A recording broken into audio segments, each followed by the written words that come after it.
शाहजहां का दौर है। शाहजहां ने ख्वाब में देखा कि मैंने एक मस्जिद बनाई। ख्वाब में देखा एक मस्जिद बनानी है मैंने, और वो मस्जिद शाहजहां ने अर्श आजम पे देखा। शाहजहां ने वो मस्जिद अर्श आजम पे देखा। इससे बहुत निकात आपको मिलेंगे, बस आप उसको समझते जाएं। वजाहत तो नहीं हो सकेगी क्योंकि हजरत आएंगे तो गुफ्तगू खत्म हो जाएगी। अब आप तवज्जो फरमाएं। शाहजहां ने अर्श पे एक मस्जिद देखी ख्वाब में, इस तरह की मस्जिद उसने तामीर करनी है। तो शाहजहां ने पूरे ऐलान कर दिया सब तरफ, भाई इंजीनियर जो है ना वो आए, और आने के बाद जो मैंने ख्वाब में मस्जिद का नक्शा देखा है अर्श पर उस तरह बनाए। तो ख्वाब मैं देखूं कोई और बनाए कैसे हो सकता है। तो बेचारे सब अपने अपने तौर पे बनाते रहते, दिमाग लगाते रहते, लेकिन कोई भी बंदा कामयाब ना हो सका, सब रिजेक्ट करता जाता शाहजहां। फिर उसके बाद क्या हुआ, एक अल्लाह के वली मजजूब रहते थे, आजकल जहां चांदनी चौक है दिल्ली में वही वो बैठते थे। एक इंजीनियर बड़ा परेशान था, उनका मुरीद था। बाबा ने पूछा बेटे परेशान क्यों है? वो कहा हज़रत वो बादशाह ने पता नहीं कौन सा ख्वाब देखा और कौन सी मस्जिद का नक्शा चाहता है, तो वो हम बनाते रिजेक्ट कर देता है। फरमाया उसको पसंद जो आएगा ना नक्शा मैं जानता हूं, इधर आ। वो मजजूब ने अपनी चादर उस इंजीनियर के सर पे डाली, तो वो मुशाहिदे में अर्श आजम को देखने लगा, और उस पर जो मस्जिद थी वो जल्दी जल्दी से नक्शा बनाने लगा। नक्शा जब बनाया उन्होंने चादर हटाई, नक्शा मुकम्मल हो गया था। बाबा मैं कहाँ था? कहा जहां भी था तेरा काम हो गया, जाके पेश कर। बादशाह के सामने पेश की। बादशाह ने देखा ये तो वही मस्जिद है। कहा तू लाया कहां से? कहा माफ कीजिएगा लाया कहां से, ये छोड़िए, पसंद है या नहीं ये फरमाए। तो कहा यही तो वो नक्शा है जिसको मैं बनाना चाहता हूँ। काफी ठीक है चलो बनाओ। तामीर मस्जिद होने लगी।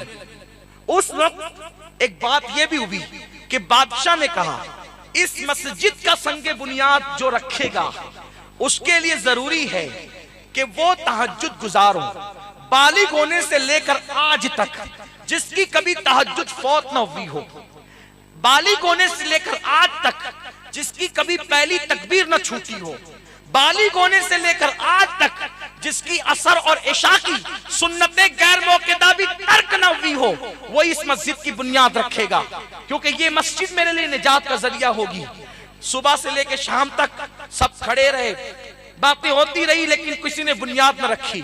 जब सूरज गुरूब होने को आया तो शाहजहां खुद आगे बढ़ा, उलमा ने बाजू पकड़ा, शर्त लगाई है तब वो जब तक पूरी नहीं होगी बुनियाद रखी नहीं जाएगी। शाहजहां की आंख में आंसू थे, कहने लगे अल्हम्दुलिल्लाह बालिग होने से लेकर आज तक कभी मेरी तहज्जुद नहीं छूटी, कभी मैंने तकबीर उला तर्क नहीं की, और मेरी असर की सुन्नतें गैर मौक़िदा कभी नहीं छूटी। मुसलमानों आज आप कहते हो कि हम बादशाह थे, आज बादशाह नहीं है। जब तक तुम नमाजों के इतने पाबंद थे तब तक तुम बादशाह थे।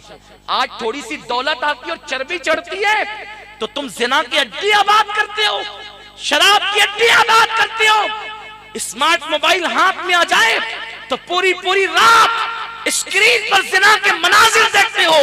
भीख नहीं मांगोगे तो क्या करोगे? कल का मुसलमान बादशाह होकर भी अल्लाह का वफादार था, रसूलुल्लाह का वफादार था, अमल भी था, अकीदा भी, दोनों चीजें अच्छी थी। तब तक इस मुल्क हिंदुस्तान पर भी इस्लाम का परचम लहराता था। आज मुसलमान ना अमल का मजबूत रहा ना अकीदे का मजबूत रहा। अमल ऐसा हो गया जुमा के दिन जाता है और 2 रकअत पढ़ के भाग जाता है, और अकीदा ऐसा हो गया पान की दुकान लगाने वाला जिसको इस्तिंजा की सुन्नतें नहीं पता वो कहता है नबी मेरी तरह है, जिसके रंग से बीवी बेजार है कहता है नबी मेरी तरह है। और फिर जब ये बात कही जाए नबी तेरी तरह कैसे है, इसलिए कि तुझे देखकर तो कोई नमाजी भी नहीं बनता, हुजूर को देखकर लोग सहाबी बन गए। तो लोग कहते हैं जाहिरी तौर पे, हम कहते हैं नबी के जाहिरी की तो बात हो रही है, बातिन की बात करना तो अबू बकर सिद्दीक ने भी नहीं किया। हुजूर का बातिन तो अबू बकर भी नहीं जानते, हम क्या जाने। आका ने फरमाया या अबी बकरिन लम यारिफनी हकीकतन गैर रब्बी, अबू बकर मेरी हकीकत को मेरे रब के सिवा कोई नहीं जानता। तो उनका बातिन तो सिर्फ रब जानता है। खुदा कहते नहीं बनती, जुदा कहते नहीं बनती, खुदा पे तुमको छोड़ा है, खुदा जाने के क्या तुम हो, हमें क्या पता। हम तो बस इतना जानते हैं कि तुम अल्लाह के रसूल हो, अल्लाह के हबीब हो, दस खुदा बुजुर्ग तो ये किस्सा मुख्तसर। तो लोगों, मुसलमान कैसा था? जब तक तुम्हारे अंदर अय्याशी नहीं थी, जब तक तुम्हारे अंदर पाप नहीं थे, जब तक तुम्हारी बेटियां पर्दे की पाबंद थी, जब तक तुम्हारे घरों में, तुम्हारे कलों में मस्जिदें हुआ करती थी, जब तक तुम्हारे यहाँ सुबह को रोजाना तिलावत कुरान होती थी, जब तक तुम्हारे बच्चे तिलावत कुरान करते थे, हाफिज़े कुरान होते थे, उस वक्त तक तुम कामयाब थे। आज मालदार अपने बच्चे को डॉक्टर तो बनाना चाहता है, लेकिन आलिम दीन बनाना नहीं चाहता, क्योंकि कौम का मिजाज बना है आलिम बन के मस्जिद की इमामत तो करेगा। किसने कह दिया कि हर आलिम को मस्जिद की इमामत जरूरी है? किसने कहा आलिम को मस्जिद की इमामत जरूरी है? अरे आलिम अगर इंजीनियर बन जाए, आलिम अगर डॉक्टर बन जाए, आलिम अगर टीचर बन जाए, तो क्या नहीं बन सकता? क्या 1857 से पहले हिंदुस्तान की कोर्ट का, अदालत का चीफ जस्टिस फजल खैराबादी की शक्ल में आलिम भी होता था और जज भी होता था? जब तक उम्मत में फिरके नहीं थे, फजल खैराबादी जो हिंदुस्तान के लिए जिसने सबसे पहले इनकलाब की आवाज बुलंद की, तन के गोरे मन के काले अंग्रेजों को हिंदुस्तान से निकाल बाहर करने का फतवा जिस फजल खैराबादी ने दिया, वो जज भी थे, आलिम भी और हाफिज कुरान भी थे, और खानका के शेख के तरीकत और पीर भी थे। अदालत में बैठकर जोहर से पहले फैसले करते, अजान होती तो नमाज जोहर पढ़ाते। हमारे हिंदुस्तान में सोने की चिड़िया में इस तरीके के हीरे जवाहरात थे, लेकिन आपको पता नहीं, आपकी तारीख बदल दी गई है, आपकी हिस्ट्री को तब्दील कर दिया गया है। तुम्हारी तारीख क्यों बदली गई? ताकि तुम कभी पीछे मुड़कर देख न सको कि तुम्हारी तारीख कितनी हसीन है। बहरहाल अर्ज ये कर रहा था, शाहजहां कहते हैं कि मेरी असर की सुन्नत गौर मौक़िदा कभी नहीं छूटी। अब तवज्जो करे, अमल ऐसा, तकबीर उला कभी नहीं छूटी। कितने नमाज पढ़ते हैं मालदार लोग? माल आता है ना तो पहले मस्जिद से हम दूर होते हैं, लेकिन याद रखना, जो अल्लाह माल देना जानता है वो छीनना भी जानता है, जो बरकत देना जानता है वो उठाना भी जानता है। इसलिए अल्लाह के गजब को चैलेंज मत करो, गुनाह मत करो, अय्याशी मत करो, बदकारी मत करो। रब तबारक व तआला को मुंह दिखाना है, और अल्लाह बरकतें छीन लेता है गुनाहों की वजह से। हजरत शाहजहां ने बुनियाद रखी, अब बुनियाद रख दी गई, मस्जिद बन गई। जब मस्जिद बन गई तो अब लोग बातें करने लगे, ये शाहजहां इतनी सख्त कैद लगाई थी संगे बुनियाद के लिए, अब इफ्तिताह के लिए पता नहीं कितनी सख्त कैद लगाएगा। इफ्तिताह कैसे होगा? मस्जिद बन गई। मस्जिद बनने के बाद शाहजहां ने मस्जिद को ताला लगा दिया, हौज में पानी भर दिया, और जो मस्जिद का बाहर है ना, ये दिल्ली की जामा मस्जिद की बात कर रहा हूं, जो मस्जिद का बाहर है ना, वहां ओटे पे मुसल्ला बिछा के 2 रकअत नफिल पड़ी, और मदीने मुनव्वरा की तरफ रुक करके कहा, या रसूल अल्लाह, हुक्म था मस्जिद बनाने का, सो मैंने बना दिया, लेकिन मस्जिद आबाद करने का हुक्म कि मैं इसको आबाद रखूं, अब ये मेरे जिम्मे पर नहीं। मस्जिद का इफ्तिताह उस वक्त होगा जब आप खुद तशरीफ लाकर यहां नमाज अदा करेंगे। अगर आप आएंगे तो मस्जिद का इफ्तिताह होगा, वरना क़यामत तक की मस्जिद ताला लगी रहेगी। आप तशरीफ लाएं, कबूल फरमाएं, मस्जिद का इफ्तिताह करें। अब आप मुझे बताएं, शाहजहां का दौर कब का है? हुजूर सल्लल्लाहु अलैहि वसल्लम के पर्दा फरमाने के तकरीबन 1200 साल के बाद का दौर है शाहजहां का। लेकिन शाहजहां का अकीदा यह है कि कब्र में 1200 साल गुजर जाने के बाद भी हुजूर जिंदा हैं।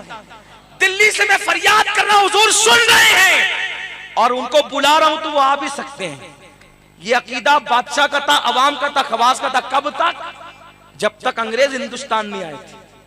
अब पता चला नबी मरकर मिट्टी में मिल गई। अकीदा कहां से आया? ये सहारनपुर का अकीदा नहीं है, ये अकीदा कादियान का नहीं है, ये अकीदा नदवा का नहीं है। ये अकीदा कहां का है? ये अकीदा बरतानिया से आया हुआ है। प्रचार इस जगह से हुआ है, प्रचार इन लोगों ने किया, प्रचार की जगह ये है, लेकिन अकीदा आया है ये बरतानिया से, इंग्लिस्तान से। ये अकीदा हिंदुस्तानियों का नहीं है, ये अकीदा अरबों का नहीं है।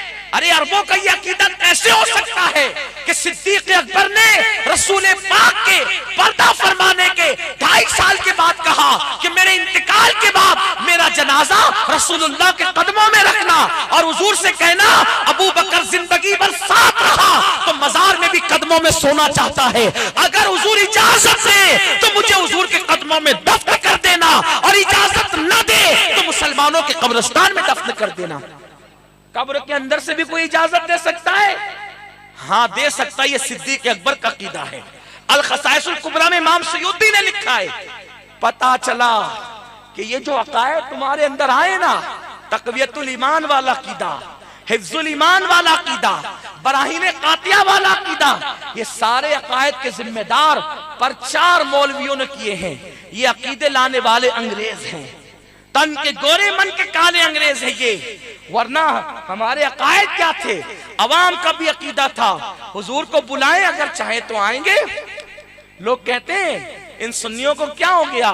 कहते मेरे आका आओ की मुद्दत हुई है, तेरी राह में अखियां बिछाते बिछाते, सुना है आप और आशिक के घर तशरीफ लाते, मेरे घर में भी हो जाए चरागा या रसूलल्लाह। जब हुजूर को हाजिर और नाजिर मानते हो तो फिर ये क्यों कहते मेरे घर में भी हो जाए चरागा या रसूलल्लाह? हुजूर तो हाजिर और नाजिर है, फिर बुलाते क्यों हो? या तो हाजिर और नाजिर मानना छोड़ो या बुलाना छोड़ो। हम कहेंगे दोनों नहीं छोड़ सकते, क्योंकि तुझे नहीं मालूम है हमारा अकीदा क्या है। हम हुजूर को हाजिर और नाजिर मानते हैं रूहानी तौर पे, और बुलाना चाहते हैं जिस्मानी तौर पे। ये है हमारा अकीदा। वो तो कहते हुजूर अगर जिस्मानी तौर पे भी आ जाए तो करम होगा। बहरहाल शाहजहां ने कहा हुजूर आप तशरीफ लाएं। अगरचे ये तारीखी वाकया मुमकिन है इसको कोई माने ना माने, लेकिन अभी हम उसको दलील से मुज़य्यन भी करेंगे कुरान और हदीस की ये तारीखी वाकये को। फिर क्या हुआ? शाहजहां ने कह तो दिया, कई दिन गुजर गए, रोज दरवाजा खुलता, सुबह को हाउस धोया जाता, पानी फेंका जाता, नया पानी भरा जाता, बस किसी को नमाज पढ़ने की इजाजत न थी। शबे जुमा में शाहजहां ने ख्वाब देखा कि हुजूर तशरीफ लाए, मस्जिद के अंदर उतरे, उतरने के बाद हुजूर ने बैठ के वजू किया, और हुजूर आए तो हुजूर को वजू की जरूरत क्या है, लेकिन हुजूर ने वजू किया।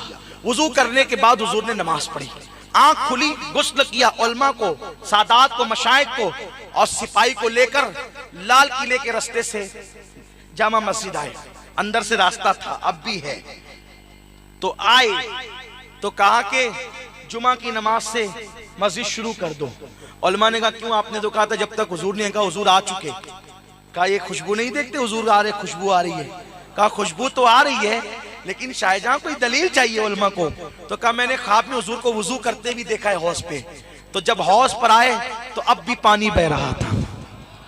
उस दिन से लेकर आज तक जहां हुजूर ने बैठ के वजू किया था, अब भी उस जगह पे जाली लगा दी गई। जाकर के दिल्ली की जामा मस्जिद देख लो, आजकल से जाली नहीं लगी, उसी दौर से लगी है जाली, और लिखा हुआ है कि ये जगह हुजूर अलैहिस्सलाम के वजू करने की जगह है। फारसी में लिखा हुआ है, आज भी आप जाकर देख सकते हो। वहां किसी को बैठने की इजाजत नहीं है, जाली लगी हुई है, आज भी लगी हुई है। अब आप मुझे बताएं कि हुजूर आकर मस्जिद का इफ्तिताह करते हैं, सारे उलमा ने इत्तेफाक किया। तो ये अवाम और खवास का अकीदा कब तक था? 1857 से पहले तक था। लेकिन जब अंग्रेज आया तो उसने हमें लड़ाना चाहा, और यहूदियों ने ईसाइयों में फिरके बनाए, तो इन्होंने भी हमारे अंदर फिरके बनाए, और फिर हिंदुस्तान का मुसलमान फिरकों में तकसीम होने लगा, लड़ाइयां शुरू होगी। अब जो लोग जो भाई कहते हैं कि मुत्तहिद हो जाओ, हम कहते हैं बिल्कुल हो जाओ, लेकिन उनसे कहिए जिन्होंने फितना पैदा किया है। हम तो अपने घर में बैठे हुए हैं।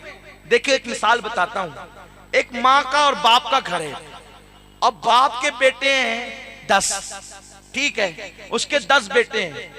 बेटा शादी करके निकल के गया अलग, दूसरा निकल के गया अलग, तीसरा निकल के गया अलग, चौथा निकल के गया अलग। 10 के 10 बेटे में से 9 अलग अलग हो गए, और एक बेटा माँ के पास और बाप के पास बचा। अब मोहल्ले के पंच आते हैं ना, तो जो बेटा माँ के घर में रहता उसी को कहते हैं बेटा इत्तेहाद कर लो, इत्तेहाद कर लो। अरे ये कोई बात हुई? वो क्या इत्तेहाद करने जाएगा कि वो माँ का घर छोड़ दे, बाप का घर छोड़ दे? इत्तेहाद की बात करना है तो जो घर छोड़ के गए हैं उनके पास जाओ, और उनको कहो माँ बाप का घर छोड़ा नहीं जाता, लौट चलो माँ के घर, लौट चलो बाप के घर। ये उल्टी सियासत है, ये उल्टा ही अंदाज इत्तेहाद का। जो माँ के घर में रहता उसी को हाथ दिखा रहे हो, इत्तेहाद कर लो, इत्तेहाद। अरे वो क्या इत्तेहाद करेगा, वो तो मरकज में बैठा है। उन 9 बदबख्तों को बोल कि घर छोड़ के जाने वालों, नया घर छोड़ दो, पुराने घर लौट चलो। खुदा की कसम, सहाबा अहले सुन्नत थे, इल्म गैब के मानने वाले थे, हाजिर और नाजिर के मानने वाले थे, हयातुन नबी के मानने वाले थे, औलिया के मानने वाले थे, हुजूर के मजार पे चादर चढ़ाने वाले थे, आका का मिलाद मनाने वाले थे, अहले बैत के हाथ और कदम चूमने वाले थे, गुम्बद बनाने वाले थे, मजार की ताज़ीम करने वाले थे, तवस्सुल के कायल थे, वसीले के कायल थे, हुजूर के तलवों का धोवन पीते थे, हुजूर के तबर्रुकात का एहतराम करते थे। वो सब हम कर रहे हैं और हम नबी और सहाबा के मसलक के घर में बैठे हुए हैं। लोग हम ही को कहते इत्तेहाद कर लो, हम क्या करें, हम तो मरकज में बैठे हुए हैं। वो लोग जो हमसे टूट कर इन बेगैर के मुनकिर हुए हैं और जिन्होंने डेढ़ की अलग बना रखी है, उनको कहो छोड़ो वो घर जो 1857 के बाद तामीर किया, छोड़ो वो घर और लौट चलो उस तरफ जो घर छोड़ के तुम आए हो। लोगों को उनको कहना चाहिए, लोग हमें कहते हैं।